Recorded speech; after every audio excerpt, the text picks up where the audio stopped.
Hi everyone, thank you for joining us today to review our reading from Monica Brooks, Chapter 1 titled, More Than Long-Term English Learners, Reframing the Education of an Underserved Population, pages 1 through 17. Please be sure to grab a piece of scratch paper and something to write with before you get started with the video. We will have a few opportunities to pause and reflect, and you will jot down some of your ideas. Don't worry, this is not to be graded or not for assessment. It's just to help you organize your thoughts and reflect on your own knowledge. So if you don't have something to write with, I'll give you a second to grab something. So welcome to the video. We will be focused on the main ideas from the chapter, which include labels associated with English learners, the importance and dangers of labels, who are long-term English learners, dehumanizing versus humanizing pedagogy, and literacy as a social practice. To get started, I'm going to ask you to use that piece of paper that you have there to jot down as many labels as you've heard of that apply to English learners. You might have heard them in conversation, or you might have come across them in your reading. But please take a moment to stop and jot and write down as many labels as you know of. Please pause the video so that you have a moment to write down your ideas, and then press play when you are finished.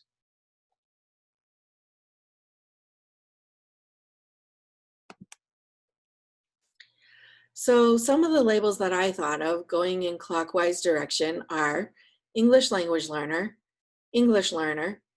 fluent English proficient, emergent bilingual, students with limited or interrupted formal education, bilingual learners, long-term English learner, and limited English proficient. As you look at this list, are there any that you have that we forgot to write down? Did you get all of these in your list? And which one do you like to use most often? So to be considered an English learner, there is a process of identification. While the criteria might change a little bit from state to state, the general process is relatively the same. However, since we're here in Texas, I'm going to briefly summarize the identification and reclassification process in Texas.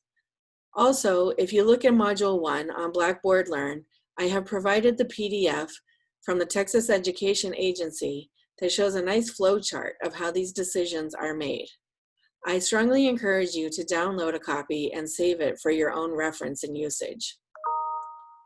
The first step in identification is the home language survey. This means that when parents or guardians register their child for school in a certain district, they complete the home language survey to indicate what languages are used at home for listening, speaking, reading, and writing. Based on that information, the educators will determine whether there's a strong presence of another language at home. If there is, the child will take a language assessment to determine his or her ability and proficiency with the English language. Based on those scores, the educators will determine whether the child qualifies for the ESL program.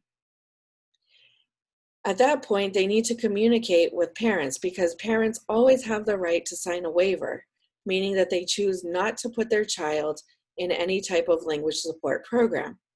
However, assuming that the child is placed in a language support program, such as ESL or bilingual education, depending on what is offered in their school and district, the child will begin taking their coursework, where they will learn the academic content attached to state standards and develop their own language proficiency. From there, students will take the TELPAS annually in Texas. This is the English language proficiency assessment that the students take every spring. It is used to measure students' abilities in listening, speaking, reading, and writing with the English language. Once those scores are returned to the school districts, there is a team that convenes to make placement decisions for the child for the following school year. In Texas, this is referred to as the LPAC. It consists of teachers that work with the child, parents or guardians of the child, and oftentimes a guidance counselor. Together, they look at the scores from the TELPAS, samples of student work, and they receive input from the various stakeholders to make a placement determination for the following year. Students might be continuing in an ESL program based on their abilities and proficiency at that point, or they might be reclassified, which means they would be exited from the ESL program. There are specific criteria that must be met to reclassify a child. Again, all of those details can be viewed in the flowchart that's provided to you from the Texas Education Agency and is posted on our Module 1 in Blackboard Learn. I encourage you to become familiar and acquainted with those policies in your own state. So why do labels matter? Well, Garcia illustrates how the language used to identify bilingual young people impacts multiple aspects of their educational experiences. This is obvious when we just talked about the fact that these labels are used to place children into programs and assign certain courses to them. These choices might hinder or afford extra opportunities to these students. Labels also impact the way in which educators engage with students and understand their needs and abilities. So again, as we think about these labels, we usually have an image that comes to our mind, and then we interact with the person accordingly. So who are long-term English learners? Well, they're often referred to as students who are very proficient orally with the English language, meaning that they sound like native English speakers. Oftentimes at the high school level or middle school level, teachers are often surprised to find out that they're still classified as English learners because they speak so well in English. However, they're often described as lacking the oral and literacy skills needed for academic success, and they are described as deficient in linguistic, literate, and academic abilities. As you notice, the words lacking and deficient are very negative terms or words, and so they help provide a very negative image of what is a long-term English learner. There are always invisible factors that influence a student's educational experiences. They include, but are not limited to, their ethnic background, previous literacy instructional experiences, and complexity of everyday language practices. Oftentimes, our English learners serve as language brokers, meaning that they translate documents, and also in meetings, they serve as interpreters for their parents or family members. Often these are very official documents from government agencies, maybe their bills, and they're usually pretty complex documents that they're translating for. Also, they might serve as language brokers at doctor appointments, official meetings, etc. And so what we know is that our English learners often do have a very complex array of language practices in their own home and family life, but those practices are not often recognized in schools. Just because a teacher can't see a child doing these things doesn't mean that it's not happening. So I encourage you to be cognizant of that when you're working with your students. So as you can see, most of these labels are really negative, and they support a dehumanizing pedagogy. Dehumanizing pedagogy is often rooted in deficit discourse. When using deficit discourse, students are often described in terms of what they purportedly can't do, won't do, or don't have. I'm sure you've heard those teachers in the lunchroom who talk about what their students can't do. Like, oh, they can't read because all they do is play video games. Or their parents don't own any books at home, so it's not surprising they can't read. Or, you know, they don't even speak English at home, so of course they can't read. And these are very negative statements, right? Rooted in a deficit discourse. And as you'll notice, deficit discourse puts the blame on the child or on the family. and it absolves the educator and the school system of any responsibility. Also, dehumanizing pedagogy often espouses an ideology that language or bilingualism is a problem, and therefore these children need to be fixed. Um, as we know, bilingualism is really an asset. It's a strength and it's something to be proud of. But unfortunately, the majority of teachers in our public schools are monolingual teachers who lack the linguistic and cultural knowledge to recognize that. And so therefore, they think that they are fixing the problem. These are teachers that might say something like, oh, make sure that you read and write in English at home. Don't read in the home language. And that's really problematic because we also know that a lot of language can transfer from one language to another. And so any type of reading and writing is good.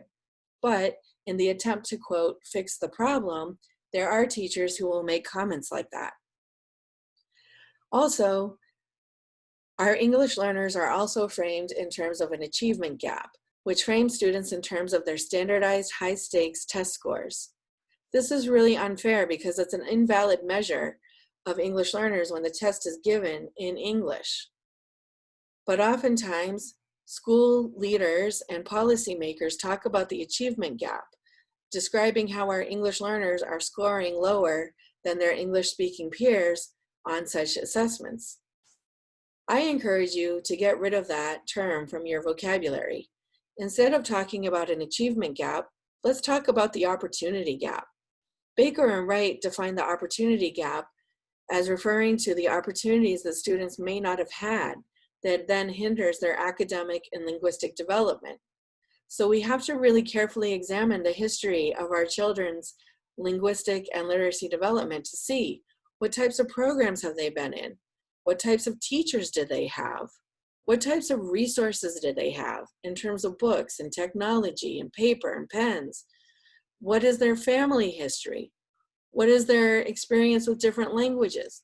All of these things, right, could be potentially an opportunity gap. If we send children to schools where they don't have the best teachers and maybe they don't have the resources that are needed, it's not really just an achievement gap, it's an opportunity gap.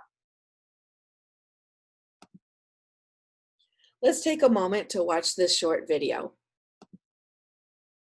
What's important also is that we need to move away. Oops. Hold on. What's important also is that we need to move away from a deficit model. You know, that kids can't, that they're not able to do it, that English language learners will never understand. I mean, we need to think back like Mrs. Silverman did, and to see that every child is capable. English language learners are capable, and that we as leaders need to figure out the key that will help them unlock the world that is before them in school. And so as leaders in schools, as leaders in school districts, it's important that leaders take responsibility for having high expectations and for learning and growing as administrators in the strategies that will help support English language learners.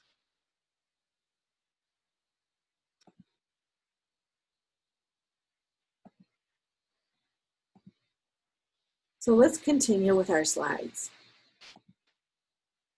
So what is a humanizing pedagogy? It's one that espouses culturally responsive pedagogy, meaning that we offer examples and models that are relevant to the children's cultural background and identities. Also, we offer culturally sustaining pedagogy, meaning that we use students' ways of being and knowing to help them learn and advance with their academics and linguistic development. It's more than a rejection of deficiency. It has to be a creation of an affirming and supportive environment in which learning can take place. I highly recommend the book that I have featured on the right, titled Culturally Sustaining Pedagogies by Paris and Aline. So what is literacy as a social practice? Well, we know that an individual does not acquire the various practices associated with literacy on his or her own. She or he learns to engage in particular ways of producing and comprehending texts, through interactions with others.